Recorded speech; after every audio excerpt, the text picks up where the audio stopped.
Great. Well, it's wonderful to be with both of you tonight. I would like to introduce the audience to two very special guests tonight. Our featured speaker is author Gwenne Rippon, who is the second daughter of Diane Struble, the middle girl of the three little ones who cheered on their mother during her swim in 1958. Gwenne is an author, storyteller, and co-owner and operator of a small dairy and beef farm in Schuylerville with her husband, Don Butler, and her daughter, Holly Rippon Butler. And we have a surprise guest tonight. And seated with Gwenne is her lovely daughter, Holly. Welcome, Holly. And I'd like to introduce the audience to you as well. You are a very accomplished woman, and we're very glad that you could be with us tonight. Holly is Diane Struble's granddaughter, as well as Gwen's daughter. In addition to her job advocating for policy change with the National Young Farmers Coalition, she lives and works on the family dairy farm in Schuylerville. Holly also has her own small craft ice cream business called Farmer's Cone Creamery. So welcome to both of you tonight. Thank you, Teri. Thank you. I wanted to start out our interview tonight by saying that as a little girl myself, growing up in Glens Falls in the late 1950s and early 1960s, I remember very well the story of your mother. My own mother, who graduated from high school in 1958, thought that Diane Struble was a real heroine to young women. And so it's very exciting and gratifying all these years later to have the honor and privilege to interview the daughter of Diane Struble, who was a real legend in my growing up in this region, and to talk about this wonderful new book that you've worked so hard on over the last few years. So I'd like to start out, Gwen, by posing this question to you. Tell me about yourself and why you decided to write this book about your mother and her Lake George swim. Okay. Well, you've introduced me, so you know a little about me. It's been a personal journey for me. I wanted to know more about my mother, and I got to be in my 60s, and I realized I didn't really know a lot about her Lake George swim. And Lisa Adamson from the Lake George Historical Association, she and I met, and we got the president setting up an exhibit at the museum. And she asked me if I would write this book. And at first I was hesitant, not sure that I could do it, but she nudged me along, and she got the funding from the Cuba Family Foundation, and we started out doing it. And also, it originally started out as a book, a double-part book with Louise Rourke and her swim. But so she was very supportive too at the beginning. And her book will be coming up soon as a separate book. They each needed their own space to go. Gwen, for some of our viewers who may not be familiar with your mother's very daring and heroic accomplishment, can you give us some details about what happened in August 1958 on Lake George? Well, Lake George was a very different place. I interviewed a number of people and researching this story, and I found out that Bev and Tom Roach were very helpful in describing what the Lake George story was like. It was essentially their own little private lake, and the east side of the village was dark after Labor Day, and people kept their vacancy signs up until everybody was full.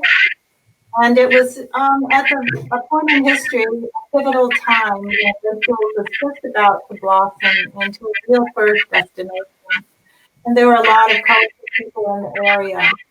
And so this event was a mixture of this special place, Lake George, this beautiful lake, and the time that she lived in the 1950s, and my mother and these other characters who happened to be there, and they all played a part. And your mom had attempted to swim Lake George some years before that, but in 1958, at the age of 25, with 3 small little daughters, she climbed into the lake, and many, many hours later, she swam the entire length of Lake George. It's a remarkable achievement. And what does that mean to you and your family when you reflect upon that? Well, it's always been something that we were very proud of. But I didn't know very many details until I started researching and writing this book. And I have found many wonderful things about his story that I'm so happy to pass on to my family. Different quotes that I found that she had said, and I never knew. You never know who you might inspire. And if I can convince even one person that faith can move mountains, this swim will have been worthwhile for that reason alone. Mm-hmm. And she said she had this wonderful philosophy about how to have serenity in your life. She said, just close the door on the wrong train of thought. Concentrate on now, and it will take care of itself. And these were gifts that I uncovered that I was happy to find, discover, and I'm happy that I can pass them on to other people. And Holly, maybe you'd like to describe what it was like for you to read the book, the story. Oh, yeah. Well, and we were just talking about some of these quotes this morning, so they were actively being put into use. Very helpful. Yeah, I mean, the whole process of learning about this research was really interesting because it was turning a lot of stories that I had heard, bits and pieces of growing up, into a coherent narrative, which really, there were some surprising pieces of it. I had never realized that my grandmother was 25 when she did this. I think I learned that when I was 27, and it was a little shocking because I knew what it felt like to be 25, and this wasn't what I was up to. But I learned that, and really just understanding how all the pieces fit together of all these stories was really a neat experience to read that all in the book. One of my favorite quotes from the book was a famous quote that your mother used to say. And she said, fear was not in your mother's vocabulary, you wrote. She said, I just won't live like that. Yeah. Can you elaborate on that? Well, that was a very typical thing for her. I mean, from very little, she was an adventurer. She had a horse no one else could ride, and when she was very little, she jumped off the porch of the porch roof and with an umbrella, and fortunately only broke a wrist, but she was up for any adventure. But she really preferred the water. She was a natural-born swimmer, and throughout her life, she was fearless and fun-loving. And even when she was in her 60s, she went on a grizzly bear tracking expedition with the Endokina in Greenfield Center. And that was the way she was. An inspiration, really, that way. I was full of fear growing up. So what led you to write your mother's story at age 66? Well, a number of things. I became at an age where I was very curious about why my mother did this swim and what it was that made it such an historic event and what was it that captured people's imagination. And I wanted to know more about my mother, and I knew that I also wanted to know more about myself through knowing more of her story. So I got very curious, and as I turned over little bits of information that I discovered, one thing led to another, and I was introduced to Lisa Adamson at the Historical Association, and that's where I received the encouragement, and she got the grant from the Cuba Family Foundation, and we set about to do it. What did you learn about your mother that you perhaps didn't know before? Well, I'll tell you, whenever you write a story about your parents and you put their timeline in front of you and you see all of the things that they did in one big picture and how many things they were doing at the same time, you really get to see them as a human being. And I gained a lot of respect for my mother by doing that. And it connected the dots for me. Like when I was little, maybe I wish she was there more for me, that I was more important than Lake George. But in the end, and through the process of writing this book, I came to see what a gift this woman has been as an inspiration in our lives and in other people's lives. And I see the whole picture now, and I think it's just been a very healing in a way and inspiring story for me and others in my family, I hope. I was really touched in reading your book, Gwen, by the honesty with which you wrote your mother's story. For example, you relate the ups and downs of living with your stepfather, Dean, and the abusive personality of your biological father. How did you arrive at forgiveness, and why did you choose to include these revelations in your book?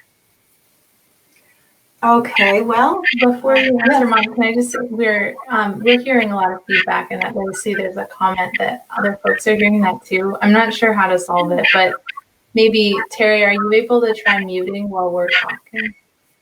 Okay. I don't know if that'll help. Is that better? Okay. We'll try. So the question is, that sounds a lot better to me. I don't hear an echo. I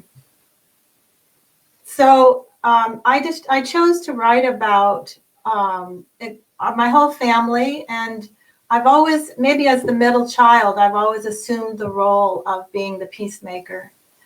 And so it was very interesting to me to write about, I think everybody is an imperfect person. We're human beings. And to show how we can live beyond that, we can see beyond that to the healing parts and to come to a love and understanding with our family members was always something that I've been very interested in.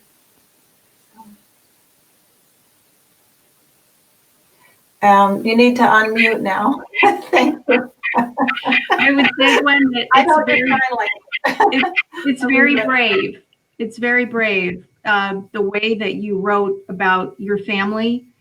And I think that one of the best things about writing the story of your family is doing it in a very true way, because it inspires others to reflect upon their own stories, their own families, and to do so in a very authentic way.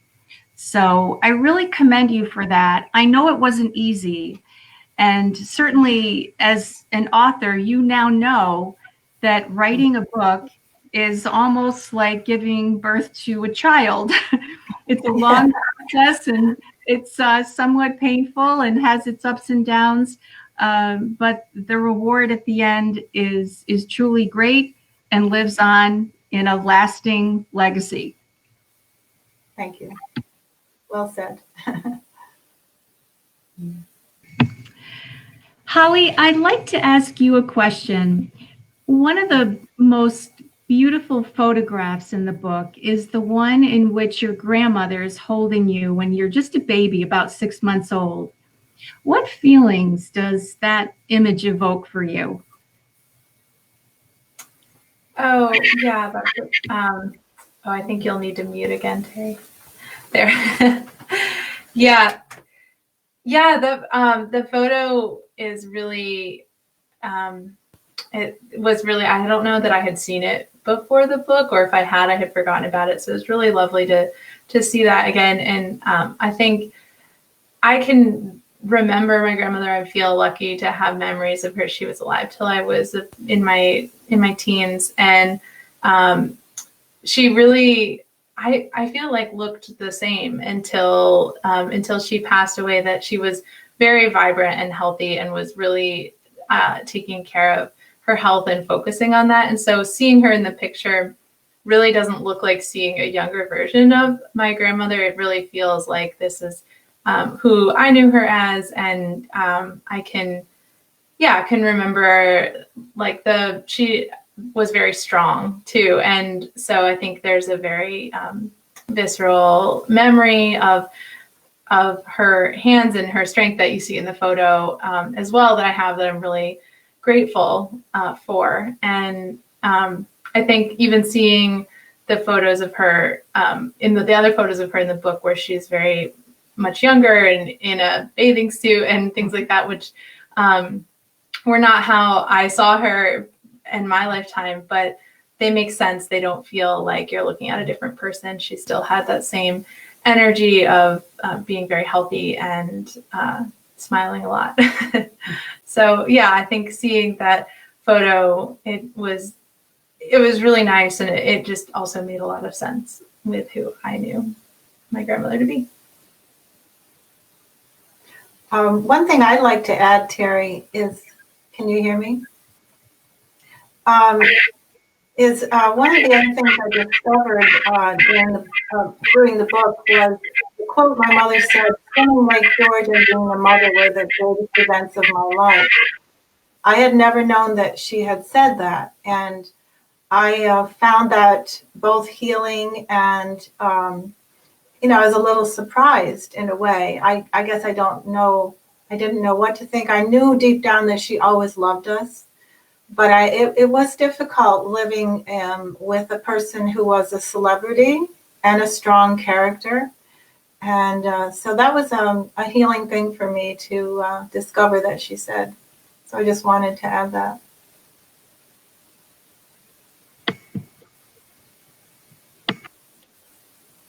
Take us back to August 22nd and 23rd, 1958, and recreate for us, as you do in the book, the excitement around your mother's swim. What was happening on the boat? What was happening in Lake George Village? What was happening in the media, on the radio, in the newspapers? Try to recreate that excitement for us. Well, I'd like to read you maybe the first paragraph of that section of the book. So my mother was set to swim a week before she really started, but she came down with the flu. And so they had to hold it off for a little bit before they started.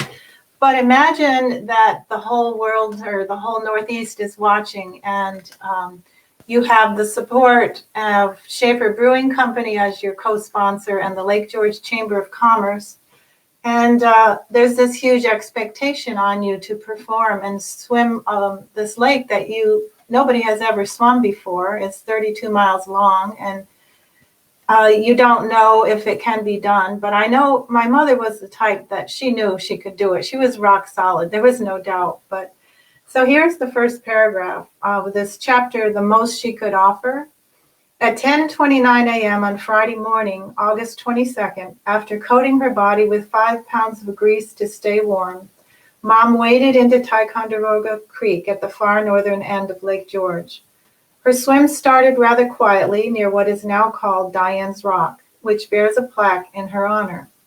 She was accompanied by 4 boats, a VIP boat, a press boat, and 2 Warren County Sheriff Patrol boats.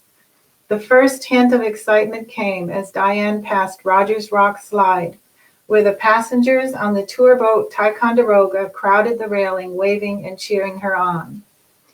And then during the night time, she swam through the narrow section of the lake, which is the coldest, I believe. It has a lot of cold springs.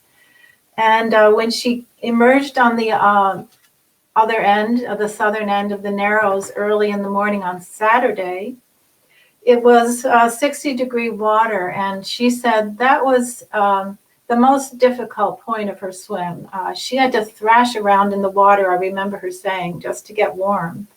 And everyone was waiting for the sun to come up over Black Mountain. And also there were fumes from the boat, which were making her sick. And a lot of people thought she would not make it at that point. But my mom had read about the English Channel swimmers, the women who had swum it in the 20s. And she had made Paul promise not to let anyone pull her from the water before she was ready. She was in charge of her whole timing of her swim from beginning to end. And she was doing it on her own terms. And she was going to finish it no matter what. And it did take her 35 and a half hours. But she just did it on her own time and accomplished it. There was also, I might mention, Vaughn Langworthy he assumed the role of being a cheerleader for her. And at one point, after she came out from the Narrows, she had paused to get something to eat. And he said, "Come on, you got to get steamboating." And my mom was very witty. And she just quipped right back. She said, "If you're going to steamboat, you got to have steam." And there were a lot of humorous moments during the swim, too. She kept her wit throughout it all.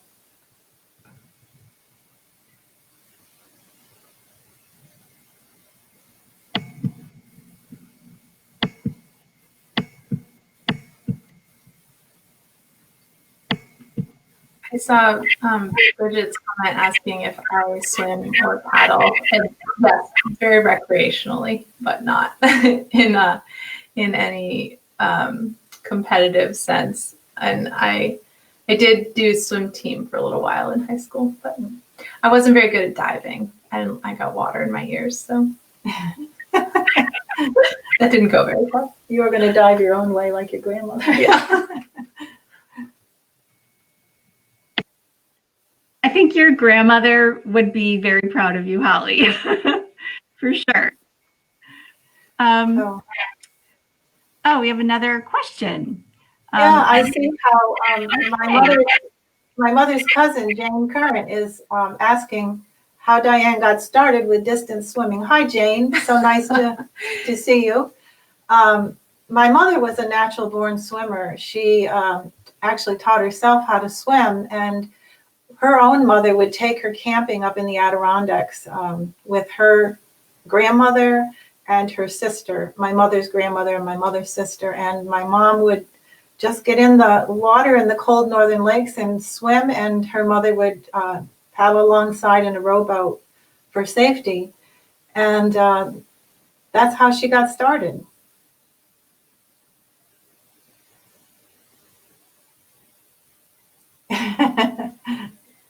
Bridget says you could paddle the lake very slowly with her. Oh yeah, I would love that. Thanks, Bridget.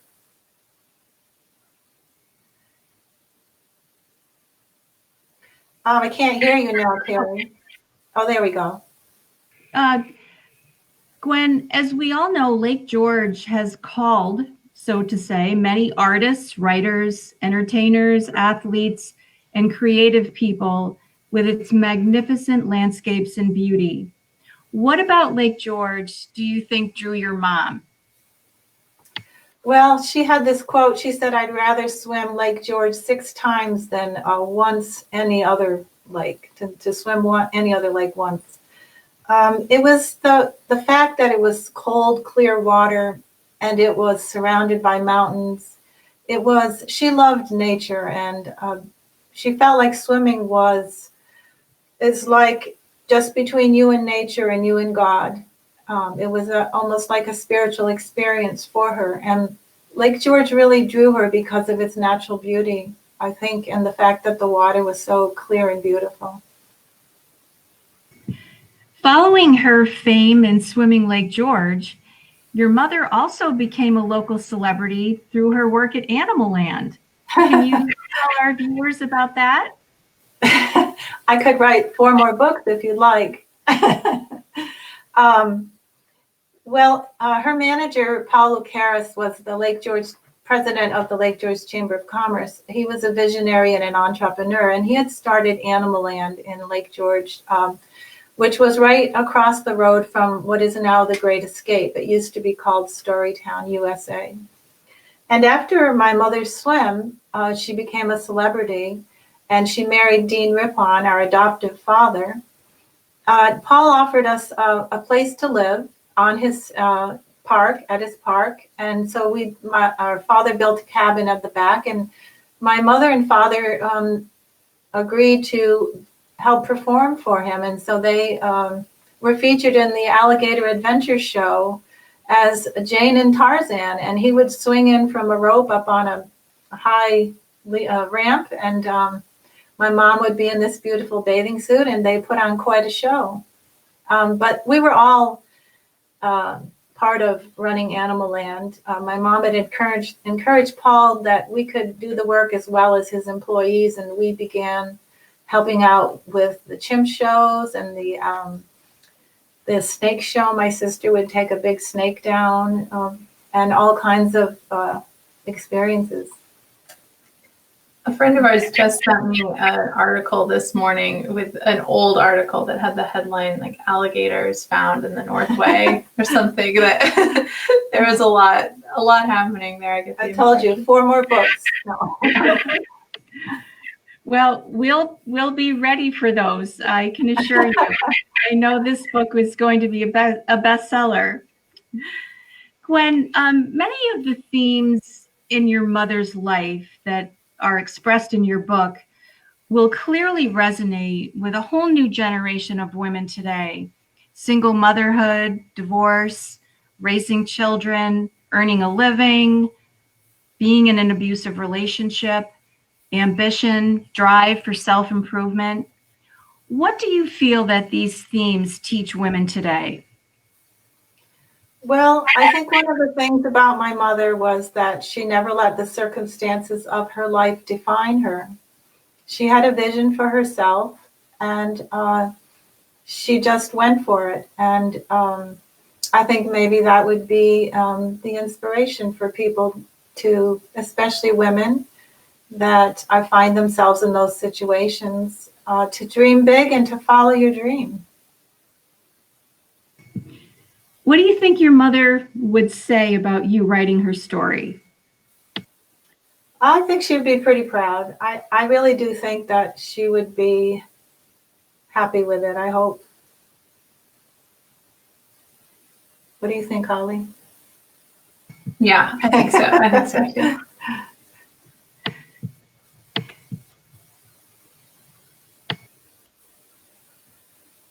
I can't hear you again. Oh, there you go. What else would you like us to know about your mother? Well, let's see. My mother's example, I think, shows us that we should have the courage to do what we dare, to follow our dreams. We should have the wisdom to get the help that we need, and we should have the determination to follow it through until it is accomplished. And my mother was, like you say in your beautiful introduction to the book, Teri, she was a maverick. She was someone who was willing to do things that were different, even if other people didn't agree with it. I mean, for a young mother with 3 young children, to think that she could just go and swim the lake and find her way, make her way that way, which was very different from what I think most mothers would do at that point in their lives. So I guess that would be it. Do you have anything to add?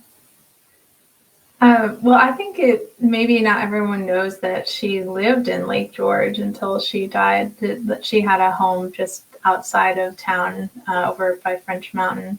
And so I feel really grateful having gotten to grow up in this area and to really get to hear more about the context of her story, but also to have known her in Lake George and continuing to live in the area as she got older, that it was, the attachment went well beyond the swim and her time at Animal Land. It was really where she lived and how I got to know her. And other things about her, she really was into philosophy, and I think, and self-education. And I remember that really clearly about her, just a whole room for books in her house, bookshelves. And she was always reading and quoting from different philosophy books. And yeah, as my mom said, going on grizzly tracking trips. And she was a really good cook, very particular, but really good at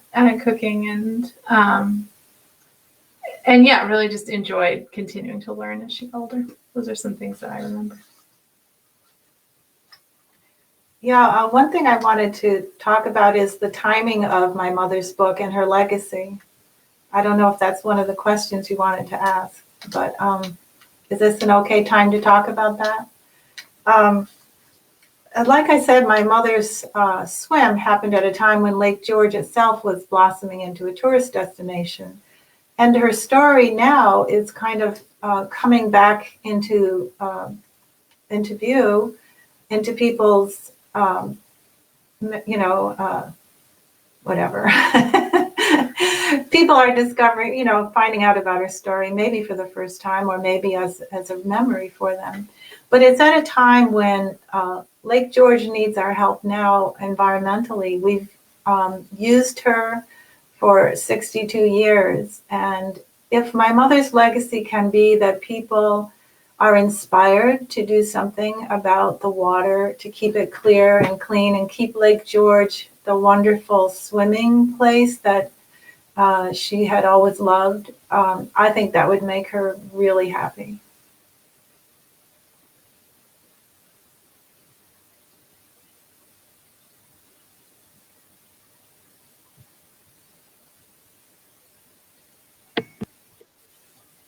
Gwen, Gwen, I think that that's a perfect segue into letting everybody know how we can get a copy of your book. It's hot off the press. You are going to be doing your book launch this Saturday.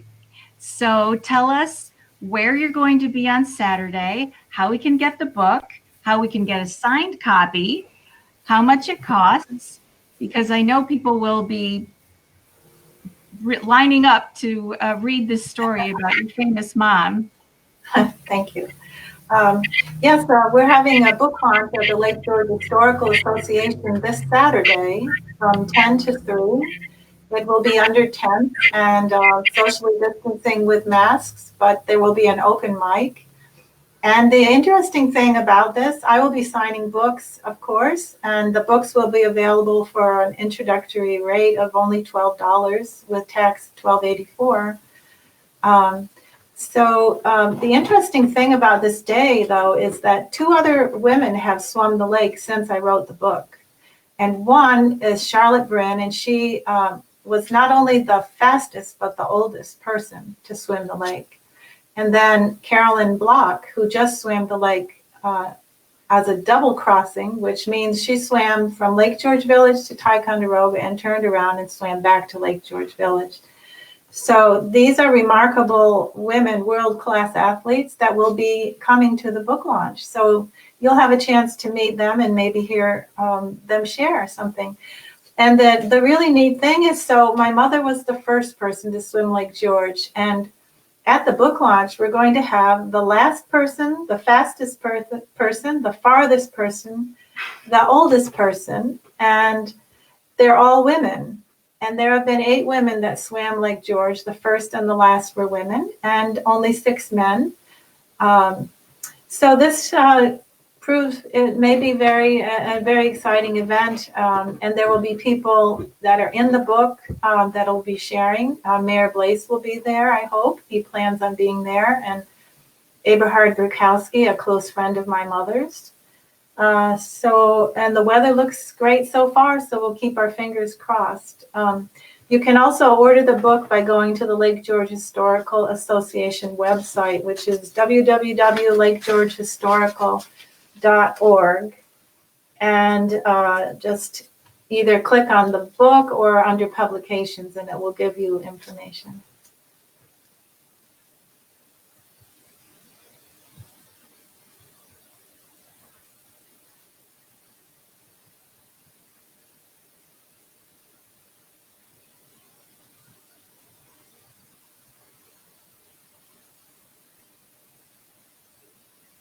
So Okay, can you hear me? Oh, yeah. Okay. As an aside, I just wanted to point out, Gwen, for our viewers, that life in many ways is coming full circle with the introduction of your book and your book launch on Saturday. And to have Mayor Blaze, the nation's longest serving mayor, be there at your side will be a wonderful tribute to the longevity of his career and his passion for Lake George and all it means, because he was a young deputy for the village of Lake George in 1958 when your mother did her swim. Exactly. So it'll be very exciting to have him there. Gwen, in closing up, I would like to ask you to share about some of the plans you have for the Diane Struble Honor the Lake Day. Okay. Yes, I've had this dream of starting a Diane Struble Honor the Lake Day, and it could be an event by and for swimmers, where we all come together to inspire young swimmers, either to want to swim farther than they have or to swim better. And also to bring attention to the water quality issues. And because we all love the lake, and the more of us that love the lake, the more of us hopefully will want to protect her. So I hope that other people with ideas will contact me and we can make this happen.